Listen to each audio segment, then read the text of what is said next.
Well, has anybody been watching The Traitors? Anybody? Yes? Who's tried to actively avoid it? Anybody? Welcome to church. Interestingly, though, I mean, obviously it's a massive series. 7 something million people watched the final recently, the biggest ever audience for this series. And there was an article this week on the BBC which spoke of a sneaky Britain. Have you ever seen it? And how we are becoming more dishonest as time goes by. Now, interestingly, certain areas aren't changing at all, such as things that were not illegal. Things like lying for one's own interest, dodging a fare, falsifying a CV, or having an affair while married. Generally, people are saying that's not acceptable at the same levels as they were doing 2011. But according to this study, those things like buying stolen goods, accepting a bribe, or falsifying a benefits claim are okay to do now. Down from 85% of people saying it's not acceptable to 67%. And interesting, I have no idea why that is. People were speculating over it. But what I do know is that each one of us faces temptations on our integrity. And as society changes, our view of what is right and wrong does change with it. And yet, in Scripture, of course, we have a guiding line, those things we can keep coming back to, that we know that God says is his will versus that of the world. But my only link with mentioning The Traitors, which I have thoroughly enjoyed, is to say that we do all have those things that kind of come into our heads, don't they, that tempt us to veer off course. And Jesus is no different. He became one of us, like us, and he faces today the temptations that we so readily know ourselves. Now, his temptations do seem a bit unique to him, but generally, this first section I called temptations which try to curtail your identity. And we can see that, can't we? But before we get into Jesus and focusing on him, it's worth just focusing a little bit on the devil, because we don't often get a passage which mentions the devil so obviously.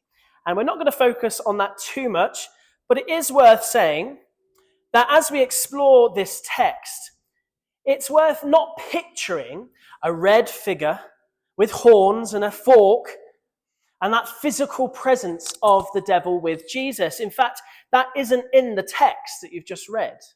That may be what we've seen in medieval pictures, but generally scholars like N.T. Wright would say that the devil's voice appears as a string of natural ideas in his own head. I was trying to sort of think, has that happened to me? Do you ever get a thought that pops into your head and think, oh, that's not me? Yeah. And sometimes it is you, because we are flawed people, because we are sometimes tempted to go the way that even if we go naturally a certain way, we're tempted into other different things. But sometimes these natural thoughts could be of a spiritual dimension. And whatever you think, the main point is to say, let's not get caught up in a way that this passage can be twisted to seem unreal or part of superstition. We should rather take this passage to express a truth that Jesus and each one of us become aware of in our lives, and it's that evil exists and it tries to influence. Evil does exist and it tries to influence. Now, the patron saint of evangelicalism, C.S. Lewis, once wrote that you can give the devil too much or too little attention. So it strikes me there's a few dangers here in our passage. I'm really struggling to stand by this. I'm just going to pick up my iPad and move. Is that okay? I will move. First thing that we can think of with the devil, I'm going to make Andrew work, is the devil is not real. That's the danger we can think. The devil's not real. There's a famous quote by Kevin Spacey that says the greatest trick the devil ever pulled was making us believe that he's not real. And if we believe that he's not real, we therefore fall into the trap of dismissing real evil in the world as truly potent. That's the first danger. The second one is, well, the devil's not powerful. We dismiss the possibility of outside intervention in our rationalistic society rather than acknowledge evil as an enemy. Yes? But finally, probably the greatest danger, is that we worry that the devil is too powerful. And we forget the victory of the cross and the authority of Christ. And we glimpse his authority here when he succeeds against the devil, but we also remember the cross, where he finally broke the devil's power once and for all. Well done. So, we are here standing as a people in that authority.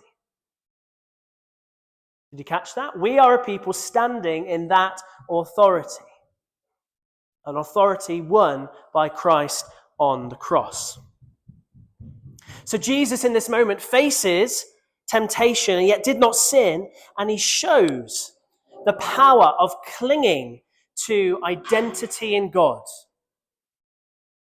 He shows the power of Scripture that can cut through dishonesty. And it's a reminder that also worship and fasting can strengthen and focus us. Some of you liked the worship bit, not so much the fasting bit. Tim is like, no, my chicken is in the oven. What is it? Is it today, chicken? No. I was in a particularly bad time in my life and really struggling with my mental kind of coherence, really, of who I was in Jesus and who I was as a person. And my vicar said to me, I've been through a time like that. The only thing that got me through was worship music. Because music has this amazing ability to seep in a way that sometimes words don't, or even actions from people. It's nice, but it doesn't quite get into the being of you. But worship music held me because it holds such truth and scripture in it. But I think because it was in musical form, you just catch yourself singing truth over and over again because it gets in your head. And I just wanted to say that this morning, that sometimes those spiritual principles of worship and fasting, diving into scripture, those are the things that are going to help us when we do face those temptations and the opposition of evil. And I could have made a sermon out of that, but I didn't. I just wanted to add that in as a little bonus feature. You're welcome. Because with Jesus facing these temptations, there were a couple of things that I really noticed that I wanted us to focus on today. And so just 3 things, because I am a good vicar. 3-point sermons. We notice that the temptations came to Jesus at a fledgling state of his public ministry. Having just experienced his baptism and the Spirit confirming his identity as God's beloved Son, he's at the start of it all, and he's both strengthened by his baptism, but he's coming under intense pressure as he faces the unknown next steps. And in Matthew 13, we also hear Jesus speaking in similar tones, perhaps informed by his own experience. He talks in a parable about the scattering of seeds and those tiny beginnings of life and faith, and the evil one comes to snatch them away. You know that story? And perhaps we need to be aware as a church to hold before the Lord in prayer and to support all those in seasons of new beginnings. And whether that be you are physically young, we need to pray for our children, the young state that they're in. That's what we commit to at baptism, for example. That we as a church will pray and support them. It could be those new to faith and longing to grow in faith, but not knowing how to do that. We need to pray for them, that they wouldn't be snatched away and those roots would grow deep. But other new seasons as well. What about new jobs, new homes, new location? A new phase, moving into retirement, where questions of identity can really come about. or whatever it is. Because I don't know about you, but sometimes when starting something new, I can feel quite vulnerable. I'm only 10 months into this job, and I've been quite vulnerable. Yeah? And I don't talk about this to make it awkward or anything, or for you to empower me, but I've noticed personally that my self-critic comes up.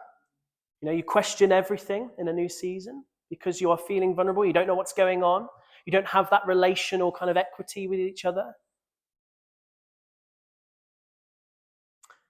There's also a temptation to run away from the challenge as well, isn't there? And hide yourself away in a new season and not really step into the opportunity that you've been given. And to be less than you are called to be. Sometimes, though, we also step into things and think, I've got this. And I rely on my own strength and my talents and my ability to talk or whatever it might be that your strengths are, instead of relying on God's guiding hand.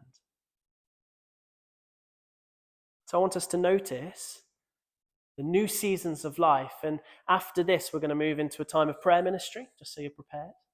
And so if you are finding yourself in a new season, perhaps that's how we can pray for you this morning.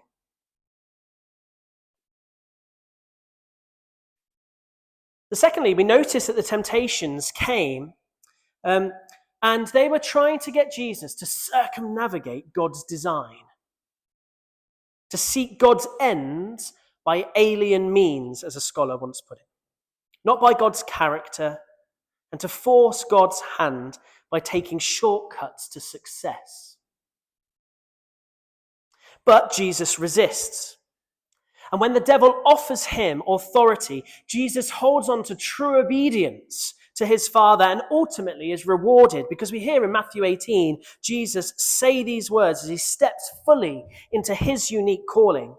He says, all authority on heaven and earth has been given to me. It's been given by his Father, not someone less than, but by God himself.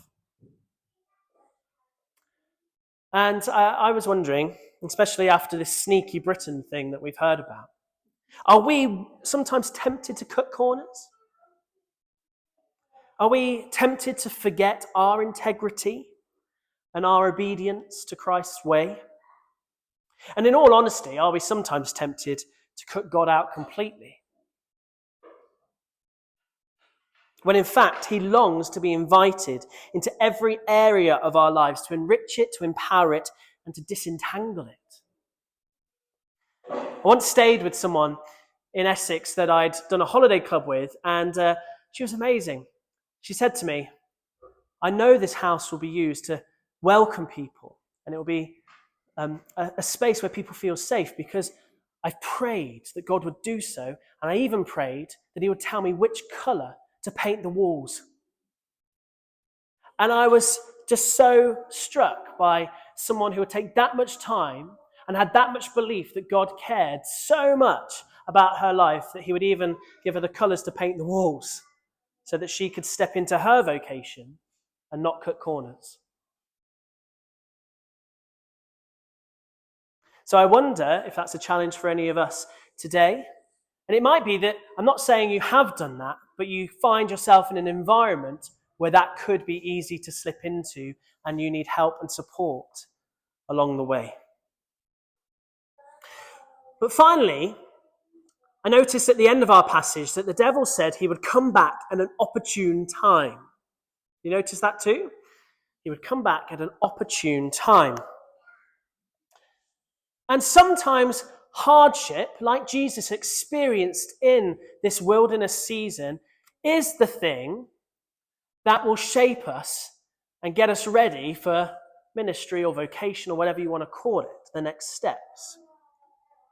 But I also notice that in times of comfort and prosperity, they are also the times to be preparing ourselves for when temptation might once again come, or evil, or opposition, or hardship. Readying ourselves for those times and not getting complacent is an important thing on our journey with Jesus. And so I guess the question is, what season are you in? Are you in that time of hardship? And we need to pray. We need to pray for you. But are you in a time of relative comfort? And we celebrate that because sometimes we don't celebrate the times when Jesus gives us the gift of that breathing space. But also a challenge to make sure that in those moments we still dig in to all that God is trying to teach us in these seasons, so that if hardship comes again, if temptation, if evil tries to wriggle in, we're prepared. My friend, when my eldest son, was 1 year old, he took me to the pub and he was about to have a baby and he was asking for a little bit of advice. And I was talking that every night I would pray with Jude. And he looked at me and went, like, Jude's 1? Like, why are you praying with him? He can't pray. And I said to him, it's more for me, actually. That actually when I pray for him, I'm instilling a habit in myself that when Jude eventually does know how to pray, it's not like a new practice. I suddenly have to scramble about to fit into my life. It's something that I've done from day dot. So it's the same here, that when we're in a time of comfort, prosperity, whatever word you might want to use, actually the habits we forge in those times will hold us fast in the times of hardship, because they'll be so in us that we'll continue to do them, and it will continue to draw us to Jesus.